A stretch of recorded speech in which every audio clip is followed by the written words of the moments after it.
So, no one really talks about your inner thoughts and how it affects performance. But in the lead up to my first International Masters League game, my mind was flooded with doubts. Then I walked out after not playing a game for nearly 2 years and scored 100. So, here's exactly what my thoughts were in the lead up to and then during that innings. Well, in the lead up to that performance, the last 4 or 5 weeks have been in the nets, really practicing my skills, getting my skills to a point where I felt like I could react quickly and access all the skills that are so deeply ingrained. So I knew deep down I was confident that I was going to be all right out in the middle. Training the day before, I did hit the ball really well. So again, that inner confidence, I knew that my game was where my batting, my technique was where it needed to be. But look, the day of the game, that's when the doubts started to come in.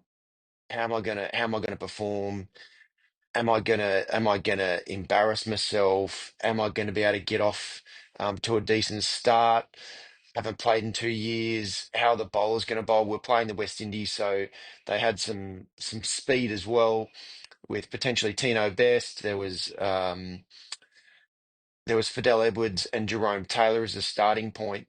So these guys were bowling. I knew they were going to bowl good speed. So was my reflexes going to be how they needed to be? Was I going to get beaten for pace and get hurt?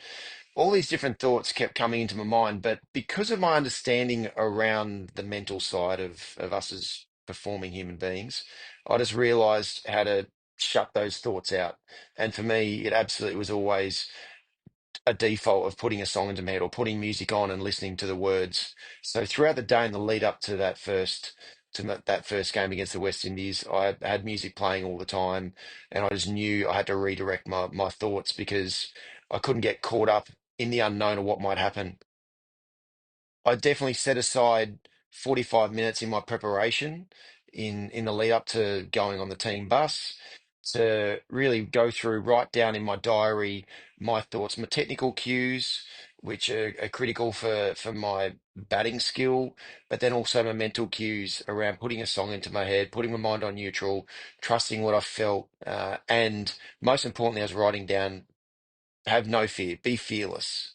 So that for me is when I'm at my very best. So even though I haven't played for a long, like 2 years, I just knew that was my process to be able to try and shut out that internal thoughts and that those doubts that were starting to creep in.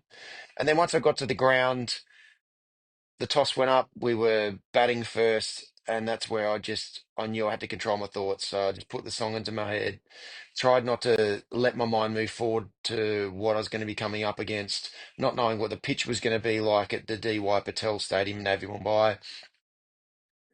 And then I said, if I'm going to open, which I opened, I'm going to take the first ball.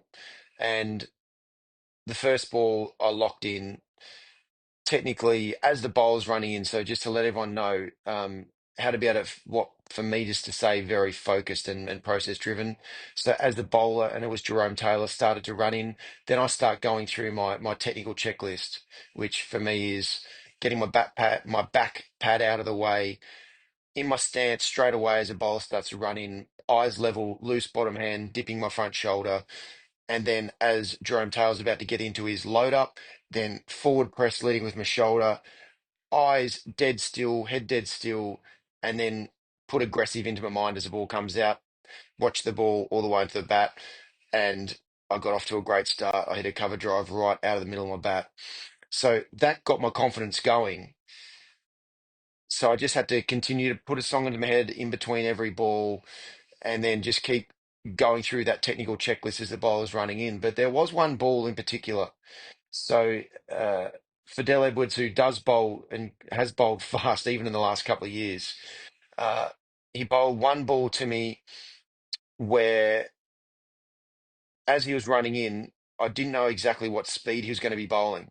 So as he was running into bowl and the ball's about to be released, I didn't take control of my thoughts. I thought, oh, this might be a short ball. He might test me out. I'm not sure how fast this is going to be, which meant that I was actually out of position.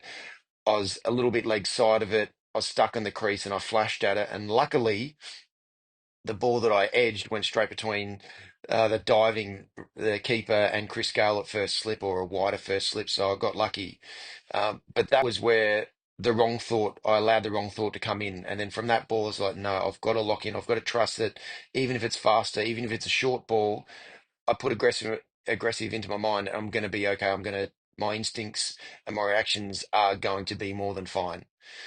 So that is actually the ball that, after making that mistake and getting away with it, so a B factor, which if you understand, I've read my book or done my online course, the winner's mindset, you'll understand the B factors. The B factor definitely found my way there, and that's what actually really locked me in to just going, no, I've just got to trust the thought process, my progression of thought the ball runs in, get into a powerful position as the ball comes out with aggressive in my mind, and then my instincts will be fine. And that's where things really started to take off. Then I started to really get into the zone. I kept just putting a song into my head in between balls, trusting what I felt. Robbie Rampal, who in the past I've been able to score runs off back in the heyday, but he was someone who actually bowled, and I found him harder to be able to really take on. His bowling little changes of pace, which I found harder to pick up. So that's where trusting my gut feel was okay. Today he's just bowling balls that I really don't feel like I can take on. I don't feel like I can line him up. So I just knew that I had to back off a little bit, still be have intent and put a loose ball away, but I wasn't trying to really take him down. So that was Ravi Rampal, and then there was a time with Sullivan Ben who came on to bowl left arm orthodox, who there's actually one ball in particular I thought I'm gonna load up on him here. So I went into my power swing. So for me, my power swing against a spinner is getting into a forward press early, but actually like setting up like I'm trying to power the ball over cover off the back foot. And that for me is when I get in a really good position, a power hitting position against the spinner. And I did that one ball and sort of just pushed it out to backward point, and he actually beat me for pace a little bit. So I just knew because of this beautiful batting wicket D.Y. Patel that I could just stand still, and I had enough power with the bat that I was using as well, the SG bat, which is an absolute cannon. I knew I could stand still and power the ball over the boundary. And that's where then the next ball I locked into that, just batting normally with aggressive intent. And out of nowhere, I just launched a slog sweep without thinking about it because I allowed my thoughts just to be aggressive and react to the ball coming down. So that was as I went through my innings, I really just kept bringing my mind back to the technical checklist of the bowlers running in, trusting what I felt, what the bowlers that I could really take on and take down, and which ones that I really couldn't. So am I going like 10 out of 10? But even on this wicket, 10 out of 10 for me is my real power swing, which I get into position early. I coil my front shoulder up and uncoil through. I did that one or two balls and I got rushed for pace because my instincts and my reflexes are slightly down. So that's where I just said to myself, look, I've just got to get in all powerful position and know that the wicket's very true. The bowlers are a little bit slower than obviously what I faced back in the day. So I could have the reflexes to be able to get under the ball. So I just kept zeroing in that and trusting what I felt. And then I got to the 90s. And look, a few things fell my way, and a few other B factors fell my way. There's a drop catch out at deep mid on Ashley Nurse dropped me, and then a few of my miss hits lobbed into the gap perfectly. So it certainly was. I bought a really good version of myself, but there were a few B factors that did fall my way. But when got into the 90s, and look, if people know my history, the 90s was something that I struggled with. I didn't do it that well to get through the 90s. And this time again, my mind moved forward. Oh my gosh, this could be 100. I never thought I was going to get 100 in this International Masters League in the IML. This is going to be the first 100. How am I going to get to 100?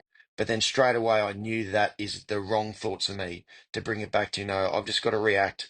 Same thing as I've been doing up until this point. React, technical checklist as the ball's running in, aggressive intent, and wait for a loose ball. And that's where I ended up hitting a six without just a good length ball that I hit for six over mid wicket. And then it just set me up to be able to just get a single to get my 100. So these mental these thoughts that kept going through my mind, because I deeply understand the mental side of me and my best performance, it meant that even in my first game that I played in 2 years, it meant that I knew how to be able to unleash and unlock my skills, my technical skills and my batting skills. I know it better than anything in my life. How to be able to get into the right position, and my instincts and my reflexes, my muscle memory is just so deeply ingrained. But I had to unlock my mind and know what that was to be able to then access all those skills. And this is always the biggest challenge for any performer, is what are the right thoughts for me, and keep coming back to them, because you don't just have the right thoughts and they stay there. The wrong thoughts do come in, as they did through this innings as well, and you just got to catch the wrong thoughts and redirect it to the right thoughts. And that's when you do give yourself, well, you do unlock all your skills that are so deeply ingrained that you've worked so tirelessly to be able to develop. So I just wanted to really give everyone like the insights and the thoughts that are going through my mind, because everyone in the end, all performers have very similar thoughts in a way. The doubts that might creep in, the premeditation that might creep in, allowing our minds to move forward a little bit too far, instead of just pulling it back to what I need to do right now. What are the right thoughts for me right here and now to be able to be at my very, very best, and just do it over and over again, and then hope that a few B factors fall away and we get the results that we dream of or looking for. So I just thought it'd be a great time to be able to actually give a bit more insights into these mental skills, and what the thoughts are, what the right thoughts are, what the wrong thoughts were for me. And who knows what's going to happen? We've got at least another 4 games in this tournament, IML, and who knows how it's going to pan out. But um, I'll keep redirecting my thoughts to the right things.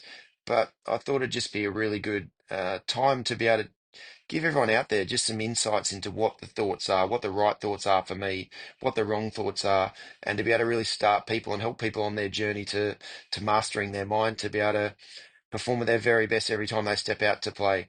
But I'll keep you updated. If anyone has got any thoughts or comments, and their own experiences, please do put them in the comments, because I'd love to hear about it. All right, cheers.